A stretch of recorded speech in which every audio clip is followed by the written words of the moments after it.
دل کو سکون تو تب ملتا ہے جب اولاد بات سنے اور ان کی اولاد ہاں میں ہاں ملائے انہیں اف۔ السلام علیکم ورحمۃ اللہ وبرکاتہ۔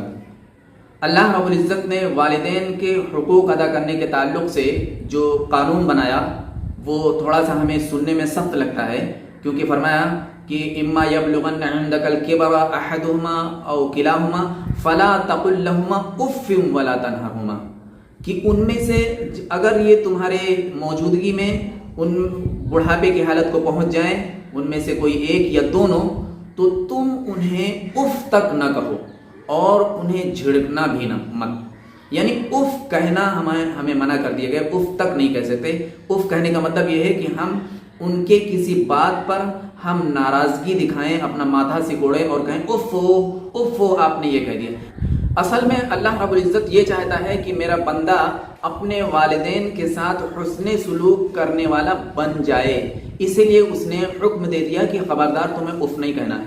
دراصل بات یہ ہے کہ اگر ہم والدین کے سامنے ماتھا سکوڑنے لگیں، بار بار اپنی ناراضگی درج کرنے لگیں اور بار بار انہیں افو کہنے لگیں، تو ہوتا کیا ہے کہ یہ والدین جنہوں نے اپنی اولاد کے لیے اپنی پوری زندگی بتا دی، یہاں تک کہ اپنی جوانی اپنا جوانی سے لے کر کے بڑھاپے تک پوری فکر، پوری سوچ، پوری تگودو اپنے والدین کے لیے، اپنے اولاد کے لیے کیا ہو، وہ بھلا آج اپنے اولاد کو ناراض دیکھنا اور بار بار اس کو ناراض کرنا کیسے گوارا کرے گی؟ اکثر ہوتا یہ ہے کہ جب اولاد بار بار والدین کی باتوں پر ناراضگی درج کرنے لگتی ہے تو یا تو محبت کی وجہ سے والدین اولاد سے بات شیئر کرنا چھوڑ دیتے ہیں، یا بہت سارے والدین اس بات سے ڈرنے لگتے ہیں کہ میرا بیٹا ناراض ہو جائے گا، ارے نہیں کہوں گا نہیں تو بیٹا ناراض ہو جائے گا۔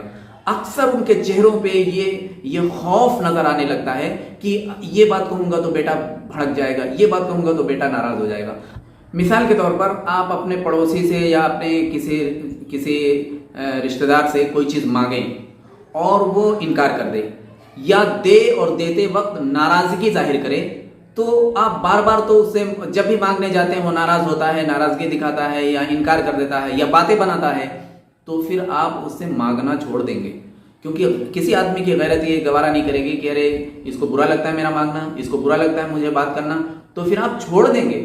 اور والدین تو اپنی اولاد کے لیے سب کچھ کرنے والے ہوتے ہیں، سب کچھ انہی کا ہوتا ہے، بچپن سے لے کر کے جوانی تک جو کچھ اس نے کیا وہ سب والدین کا ہے۔ ایسے کو اگر ہم ریجیکٹ کرنے لگیں، ایسے کو اگر ہم ماتھا سکوڑنے لگیں یا افو کہنے لگیں، تو پھر وہ بھلا ان کی غیرت کیسے گوارا کرے گی کہ وہ ہم سے پھر باتوں کو شیئر کریں، وہ ہم سے پھر باتوں کو کہیں؟ اب بھلا بتائیے، جب ہمارے والدین ہم سے اپنی بات شیئر کرنا چھوڑ دیں گے، ہم سے اپنی بات کہنا چھوڑ دیں گے، تو ہم کون سا صلہ رحم ان کے ساتھ کریں گے؟ کون سا حسن سلوک ہم ان کے ساتھ کریں گے؟ پھر ہم ان کے ساتھ حسن سلوک کر ہی نہیں سکتے، جو اپنا دکھ درد رکھیں گے ہی نہیں۔ اور خاص طور سے جن کے ماں باپ میں سے کوئی ایک بچتے ہوں بڑھاپے کی حالت میں، اسی لیے اللہ رب العزت نے پہلے ایک کا تذکرہ کیا ہے، فرمایا کہ ان میں سے ایک یا دونوں، یعنی ایک اگر والدین زندہ ہیں، چاہے ماں ہو یا باپ ہو، ان کی خیر خواہی کرنا، ان کی صحبت میں رہنا اور ان سے ان کی دلجوئی کرنا، ان سے باتوں کو شیئر کرنا، ان کی باتوں کو شیئر کرنا، یہ زیادہ اہم ہے۔ ہوتا کیا ہے کہ جب دونوں ہوتے ہیں، دونوں ماں باپ جب دونوں ہوتے ہیں تو دونوں ایک دوسرے کا دکھ درد بانٹ لیتے ہیں۔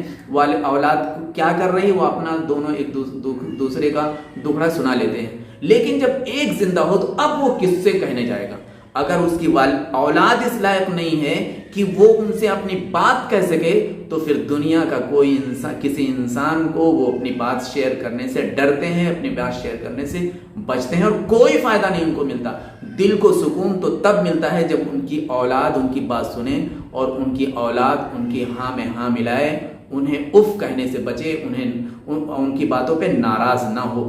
اور یہی ہوتا ہے جب اولاد بات نہیں سنتی ہے، اولاد ناراضگی دکھانے لگتی ہے، تو وہی والدین دوسروں سے اپنی باتیں کہنا شروع کرتے ہیں، جس سے ان کی تکلیف دور نہیں ہوتی بلکہ ان کی تکلیفیں اور بڑھتی رہتی ہیں، کیونکہ وہ ایک آہ بھرتے ہیں کہ کاش ہماری اولاد ایسی ہوتی جو ہماری بات سنتی، ہم اس سے کنیکٹ رہتے۔ دوسروں سے کہنے سے ان کی اور بدنامی ہوتی ہے، ان کی تکلیف میں اضافہ ہی ہوتا ہے۔ اسی لیے اللہ رب العزت نے فرمایا کہ تم انہیں اف کہنا چھوڑ دو. بچپن میں تم بھی تو ایسے ہی تھے، تم بات بات پہ سوال کرتے تھے، بات بات پہ تم پریشان کرتے تھے، ایک ہی بات کو بار بار پوچھتے تھے. تب تو تمہارے والدین نے تمہیں ناراضگی نہیں درج کرایا، تم سے ناراض نہیں ہوئے. آج وہی کنڈیشن، وہی بچپنا ان کا آ گیا ہے، تو پھر تمہیں بھی ان کے ساتھ تحمل سے رہنا پڑے گا، انہیں اف نہ کہنا. اور اگر تم بچ گئے، اف کہنے سے بچ گئے، یہ من بنا لیا کہ اب ہم انہیں اف نہیں کہیں گے، تو پھر تم ان کے ساتھ ادب و احترام سے بھی رہنے والے بن جاؤ گے، ان کے ساتھ انکساری کے ساتھ بات کرنے والے بھی بن جاؤ گے. صلہ رحمی کرنا، ان کے ساتھ حسن سلوک کرنا تمہارے لیے آسان ہو جائے گا. اور اگر یہ بھی نہ ہو سکے تو تم اللہ کے لیے اللہ سے دعا کرتے رہو، اللہ رب العزت یہ سارے کام تمہارے لیے آسان کر دے گا. رب ارحمہما کما ربیانی صغیرا. تو ناظرین، یہ دعا اللہ رب العزت سے سکھا کر کے، دے کر کے بہت بڑا احسان کیا ہمارے اوپر کہ ہم اس دعا کے ذریعے سے اپنے آپ کو والدین سے حسن سلوک کرنے والا بنا سکتے ہیں. بہت آسان ہے، ایک لائن کی دعا ہے، رب ارحمہما کما ربیانی صغیرا. اس کو یاد کر لیں. اللہ رب العزت سے دعا ہے کہ ہمیں والدین کے لیے دعا کرنے والا بنا دے اور ان کے حقوق کو سمجھنے اور اس کو ادا کرنے والا بنا. آمین. والسلام علیکم ورحمۃ اللہ وبرکاتہ.